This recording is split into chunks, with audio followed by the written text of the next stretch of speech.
Weekend వస్తే చాలు మాకు ఇది ఒక పెద్ద పని అయిపోయింది. హవి గారేమో ఇవన్నీ పట్టుకొని ఆఫీస్కి వెళ్ళిపోతున్నాడంట. సాటర్డే రోజు ఎవరు పెడతారు ఆఫీస్ నాకు అర్థం కావట్లేదు. ఇవ్వమంటే ఇవ్వట్లేదు. ఇంతకీ ఎక్కడికి వెళ్తున్నాం మీరు గెస్ట్ చేయండి. ఆల్రెడీ మీరు చాలా రోజుల నుండి చూస్తున్నారు కదా, రెంట్ హౌస్ కోసం వెతుకుతున్నాము. సో సాటర్డే స్టార్ట్ అయింది కదా, ఇంకా వెంటనే రెంట్ హౌసెస్ కోసం స్టార్ట్ అయ్యి వెళ్తున్నాము.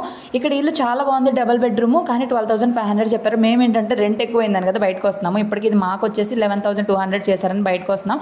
బట్ వ్యూ బాగుంది. ఇంకొకటి అయితే 3rd ఫ్లోర్ లిఫ్ట్ కూడా లేదు, కానీ డబుల్ బెడ్రూమ్ 10,200. ఇల్లు మాత్రం చాలా పెద్దది. పెద్ద ఫ్యామిలీకి అయితే సూపర్గా ఉండిద్ది. ఏదో ఒక దానిలో ఏదో ఒక వంక అయితే కనపడతానే ఉంది. ఇంకా కపిల్ తీర్థము, అబ్బో అసలు ఒక ఏరియా కాదు, ఎంత తిరిగామో అసలు తిరుగుతూనే ఉన్నాం. హవి పాపం టైర్డ్ అయిపోయి ఫుల్ నిద్రపోయాడు. ఇక మాకు తెలిసిన వాళ్ళు పెళ్లి కార్డు ఇవ్వడానికి వచ్చారు. మళ్ళీ ఈవినింగ్ కూడా రోడ్ల మీద పడిపోయాం. ఇంకా నాకు బాగా ఐస్ క్రీమ్ తినాలనిపించింది. ఒక ఇల్లు నచ్చింది 7,000. నాకేమో మా ఆయనకు నచ్చింది, నాకు నచ్చలేదు. అన్నిటికి వంకలు పెడతామని చెప్పి నన్ను అయితే తిట్టేశాడు. నాకు ఫుల్ హెడ్ఏక్ వచ్చేసింది.